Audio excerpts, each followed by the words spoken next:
Most people live their lives as reactors, constantly triggered by the world around them.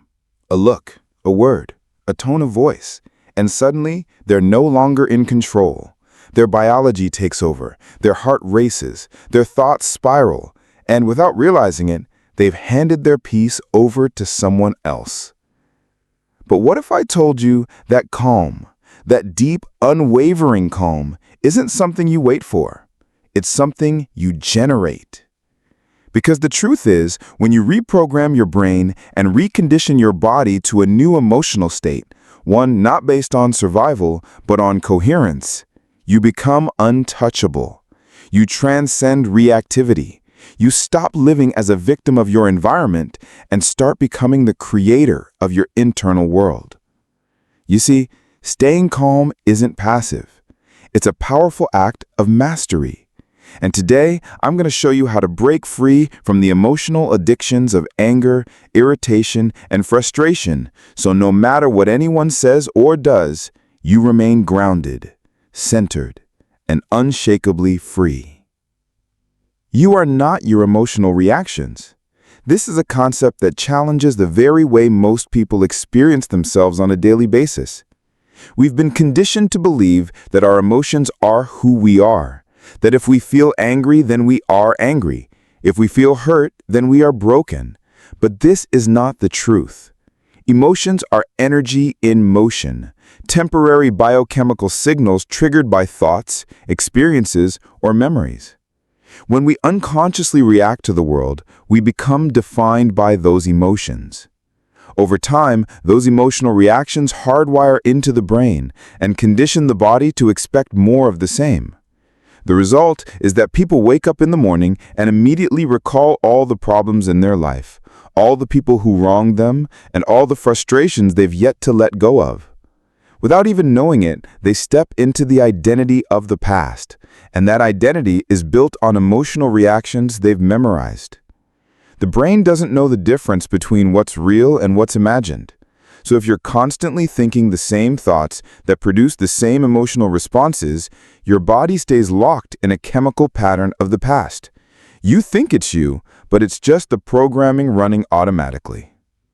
That's why it's so important to interrupt this cycle.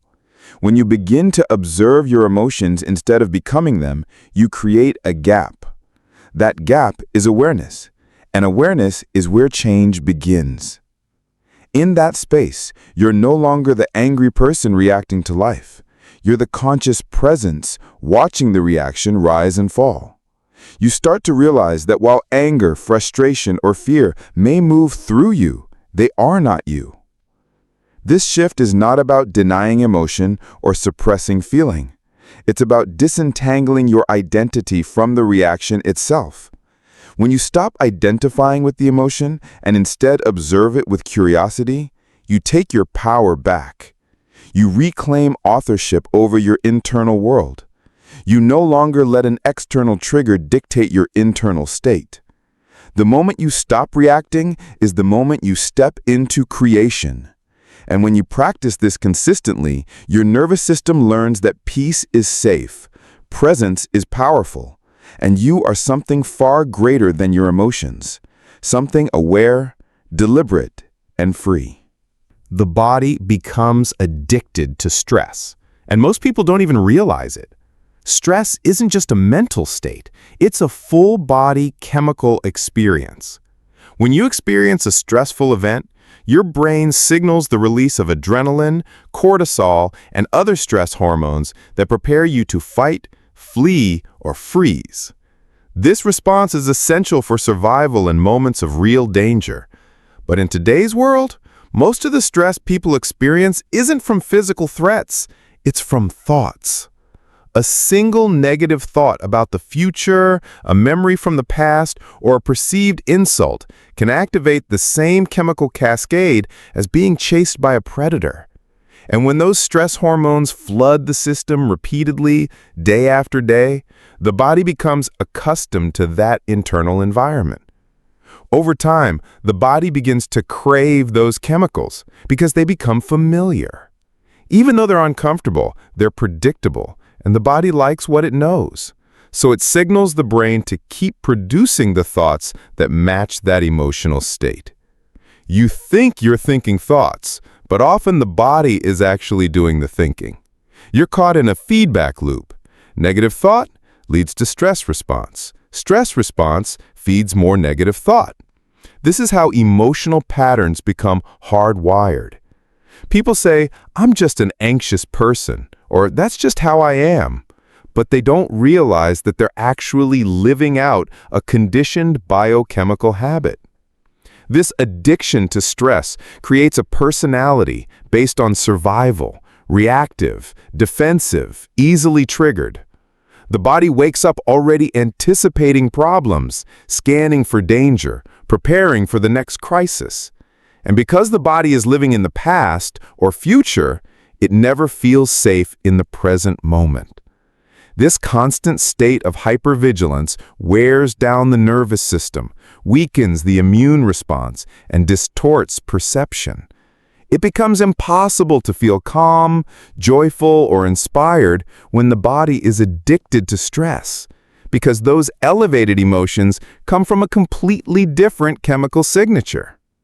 To begin breaking this addiction, you must become aware that it exists. You must notice the moments when your body is on edge without a real threat, when you're bracing against something that hasn't even happened. That's the signal that the body has taken control. Once you notice it, you have the power to interrupt the cycle and begin teaching your body what safety and stillness actually feel like. Meditation rewires your response. It's not just a spiritual practice or a method for relaxation.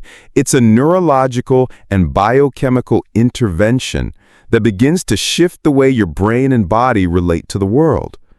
Most people live in a constant state of reaction.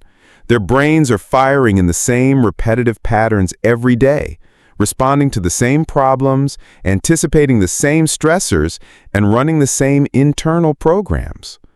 Meditation breaks that cycle by creating a space between stimulus and response.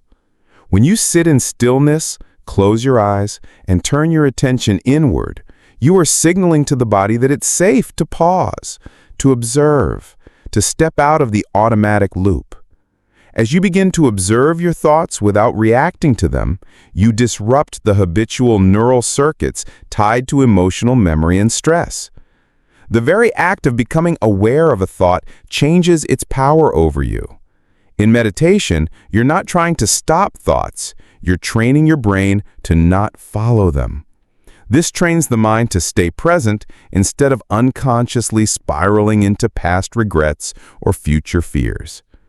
Over time, the brain's default mode network, the system that activates when you're distracted or mentally wandering, begins to quiet down. Regions of the brain associated with self-regulation, such as the prefrontal cortex, become more active. That's where conscious choice lives, the space where you decide how to respond instead of automatically reacting. In this state of deep awareness, your brain begins forming new connections. Neurons that once fired together in fear or anger start disconnecting, and new circuits begin forming based on calm, clarity, and intention. The body, too, begins to recondition itself. Cortisol levels decrease, heart rate variability improves, and the nervous system shifts from survival mode into balance. The body no longer expects stress. It starts expecting stillness. And with consistent practice, this new baseline becomes familiar. You are no longer controlled by your past programming. You are actively reshaping it. Every time you choose to sit with yourself, even for just a few minutes, you're sending a message to your brain and body that you are no longer interested in being the same person who reacts to life unconsciously.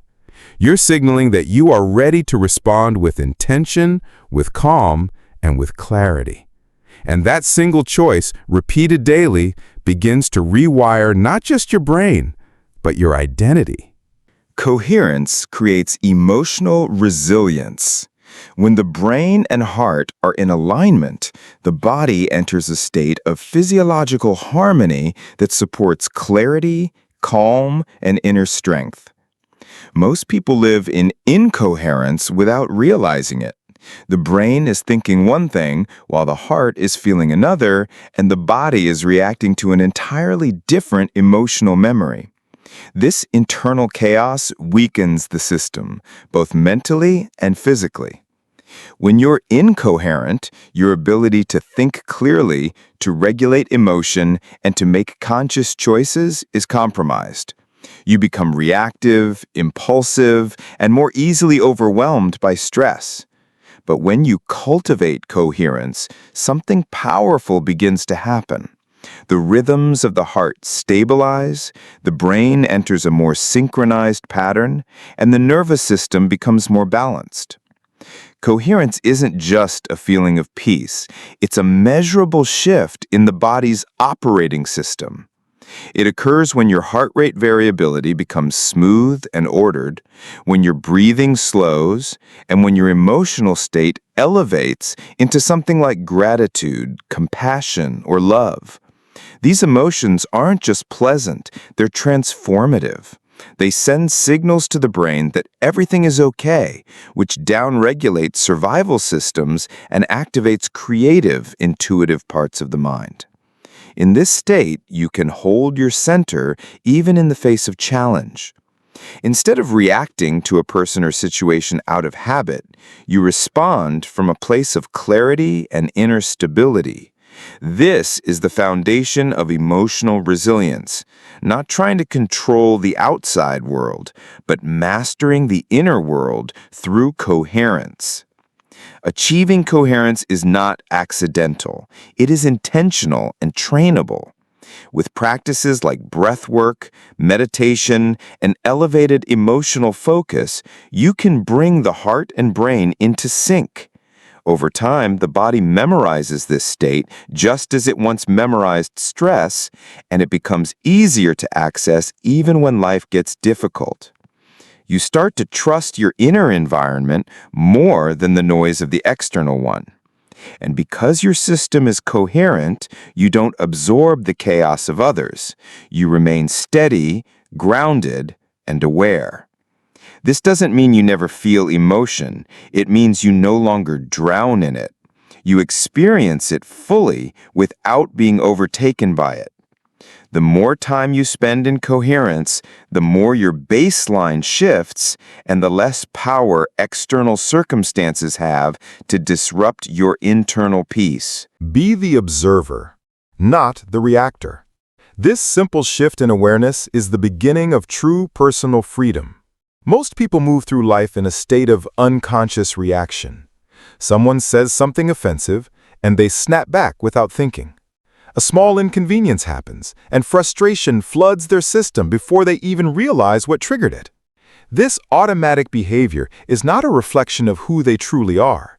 It's a result of deeply conditioned patterns built over years of repetition. The brain fires the same networks, the body produces the same chemicals, and the identity gets reinforced by the same reactions. But the moment you become aware of this cycle, you have the power to step out of it. Observation is the space between stimulus and response. It's the awareness that notices a thought rising, an emotion stirring, or a trigger being pulled. And instead of immediately responding, it watches. That act of watching changes everything. When you observe instead of react, you step into the present moment. You are no longer being run by the programs of the past or the projections of the future. You start to see that your emotions are passing energy, not permanent truths. Anger may arise, but you don't have to become the angry person. Fear may surface, but you don't have to obey it. Observation gives you the space to ask, is this who I want to be right now? Is this reaction aligned with the version of myself I'm becoming? And in that moment of presence, you get to choose a different path. The observer is calm, grounded, and unattached. It doesn't suppress emotion or deny what's real. It simply doesn't get lost in it. Over time, practicing this level of awareness rewires your nervous system. The brain begins to fire new patterns. The body starts to feel less urgency, and your baseline state shifts from reactivity to presence. You stop identifying with every passing thought or emotion and begin to sense a deeper part of you that is always still, always aware. From this place, you don't need to control the external world to feel peace. You carry peace within you because you are no longer defined by what happens around you. You are defined by your ability to witness it all without losing yourself in the noise.